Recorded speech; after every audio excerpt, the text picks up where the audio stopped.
Houston Real Estate Radio.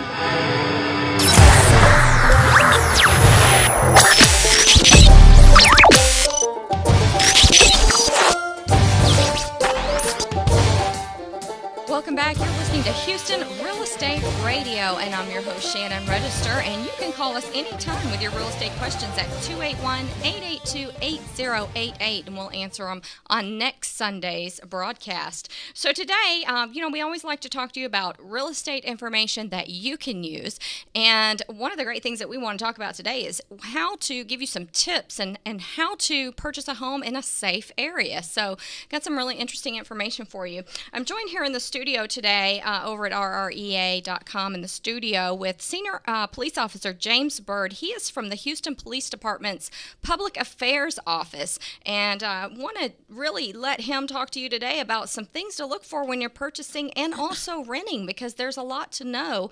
A lot of things. I know a lot of people want to ask their realtor if it's a safe area, if it's a good school, if there are any sex offenders in the area, and these are all things that you can go online and find out for yourself. So he's got some great tips for us. So welcome to the show. Thank you. Well, nice to be here. So tell us, when you're talking, when someone wants to either purchase a home or rent, what are some of those things that they need to be looking for? I think, first of all, of course, you want to look, when you're looking in the area, I think one of the first things you need to do is look at the website for sex offenders. Mm-hmm. It's important to start that out. You don't want to get into a neighborhood and start looking at all kinds of other things, then find out it's just too much for you.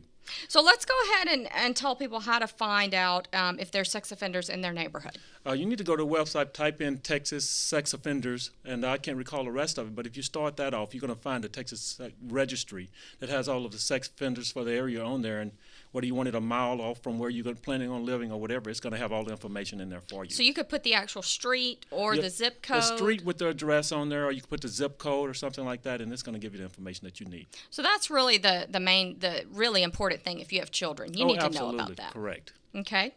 So once you know that there aren't any sex offenders in the area and you kind of start looking at houses, what's important next? I think really before you even look at the houses, ride the area. Okay. See what's in the area. You want to make sure that everything seems to be okay in the area.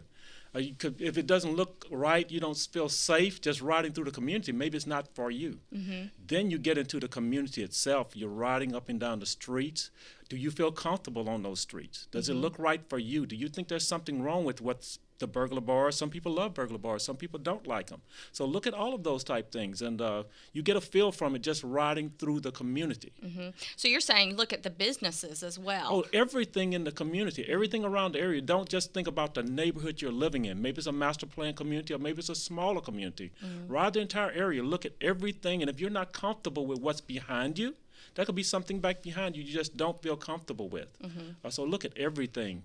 That is definitely good advice, because a lot of people look in neighborhoods, they go through the front gates and they don't realize there are different entrances that go into different areas. And exactly. Yeah, and so you do. I always tell people, look at the house from Google Earth too, because you can really see what's behind it and around it. Correct. That's correct, and you may be surprised what you may find. Mm-hmm. Yeah, that's true.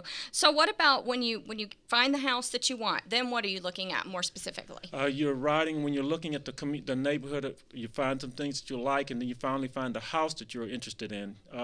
What about the landscaping? Is it too high up? You can change some of those things, of course. Sure. You can change some of those things, but you don't want to have the shrubbery that's too high up, because intruders try to hide behind that. You want to make sure it's adequate lighting, those type things. So it's good to live near a street light.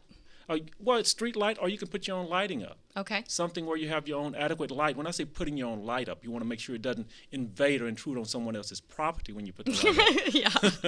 But you want to have adequate lighting around your house. Something in some cases that really reproduces daylight is perfect, because intruders have a problem with light. Uh-huh. That's why they're coming in at night, right? If they're coming at night, you would have a problem with it, yes. Okay.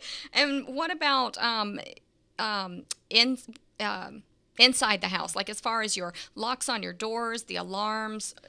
Are there any recommendations for what they should be looking for? It's really important. You got to have deadbolt. The minimum, when you talk about a deadbolt, the thing that comes out of the edge of the door, you want to have a minimum of 1 inch on the throw itself. You have to have a minimum for that. And we always ask for a grade 1, heavy-duty grade 1 lock for the door, for the deadbolt lock, and for the frame itself, a strike plate, reinforced strike plate, a minimum of 3-inch long screws going into the frame itself. Okay. Because if you don't have long enough screws, even if you have a $50, $100 lock, it's not going to matter because they can still kick the door in rather easily. And you're trying to make it difficult for them to kick the door in. The more kicks that's going to be involved, the more likely they'll be detected. Yeah, that's interesting. We had someone try to kick in our front door one time, and we watched them from the cameras later, and they kicked it 16 times and then gave up. Wow, that means you had some extra reinforcement We there. did. And that helps, believe Yeah, me. they finally gave up. But I think what I hear about a lot of times from homeowners is that the burglars went around the back when they were at work and kicked in the back door, and then went through the house and walked out the front door. And the neighbors even saw them, thought they were just, supposed to be there because they just walked out the front door, So how do you prevent that from happening? Or is there anything you can do to deter people from being in your backyard when you're at work? Well, first of all, you try your very best to make sure that if someone's going to come to your back door, that you have it secured well enough, just like you have your front door. Any entry into your home should be secured with your deadbolt locks, so on and so forth. If somehow they do end up obtaining access into your home, you want to make it difficult on them once they get in. We in Houston Police Department, we recommend if they're inside your home to have a double-cylinder deadbolt lock. That means key operated from both sides. But the problem with that, of course, is fire issues. Right, or especially other if you have emergency children. Issues. Correct. So that means that you make sure that you do have adequate access or ways of getting out of your property. You have to plan all that beforehand. But so you try your very best to keep them from getting in the first place, Sure. whether it's through a window or a door or whatever, to try to reduce that. If they happen to obtain access, they break a glass or something like that, alarm system is perfect, which can actually, it goes off. They now know that they have only so much time before somebody's going to notice that they're coming in.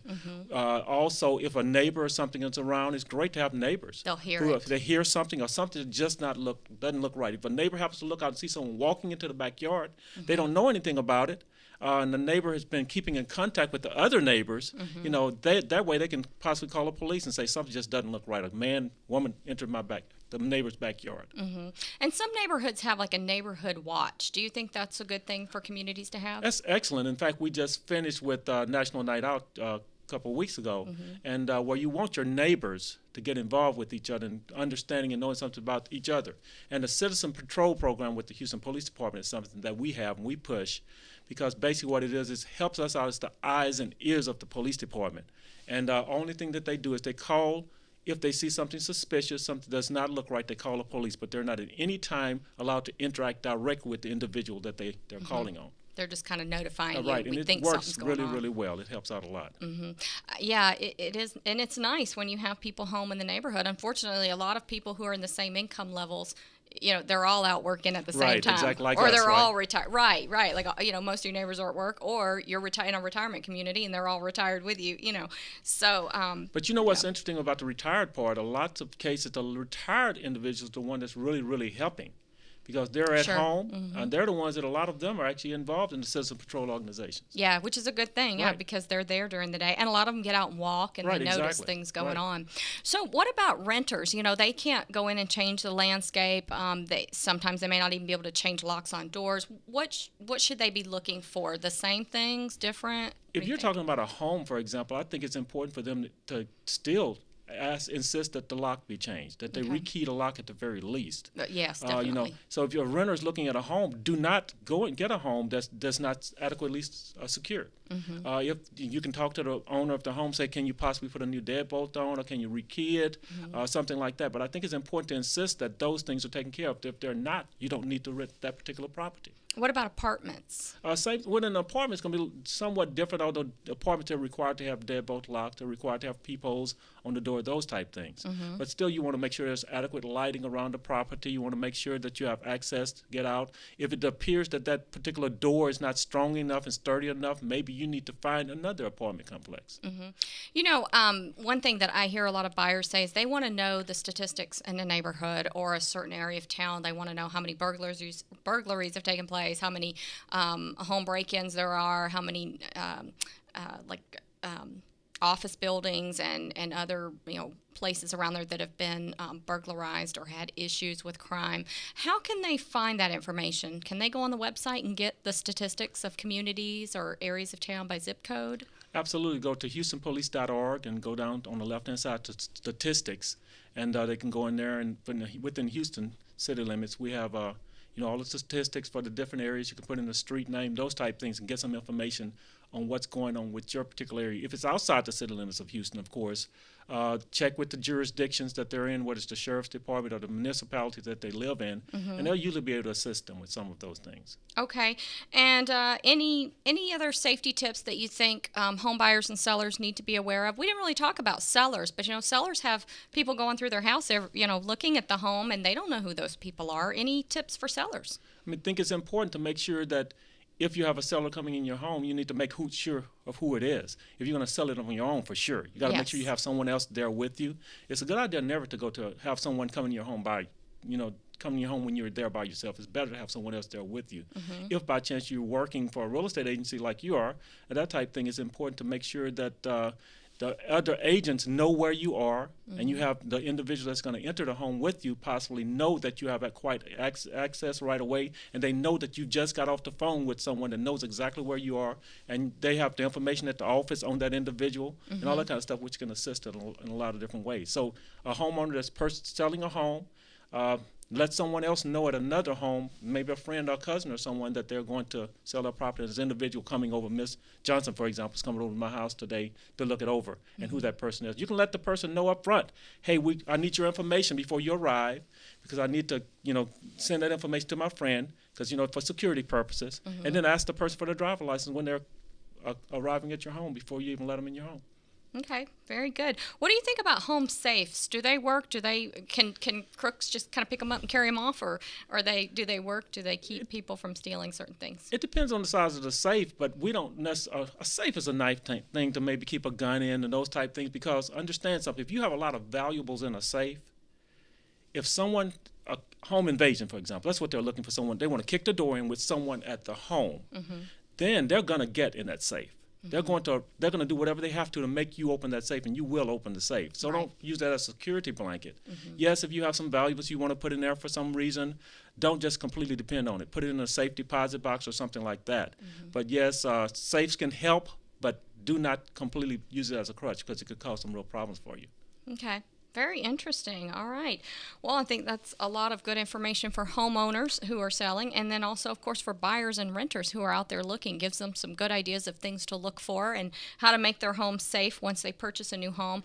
Definitely one of the things we always recommend is that you rekey your doors as a buyer when you move in. And a lot of the home warranty companies will even pay for that to be done. A lot of resale homes have a home warranty on them, and that's something that usually they'll come in and pay for, rekey up to, 3 or 4 doors for you for free. And so we highly recommend that. You just never know who's got keys to that house, especially neighbors, friends, because sometimes you give keys away and you forget that you even gave it to them. You trust them to have it, and it's years down the road, and you forget who even has those keys. So very good information. We appreciate you coming on the show today. Very good. Thank you. All right, we'll be right back after a word from our sponsors.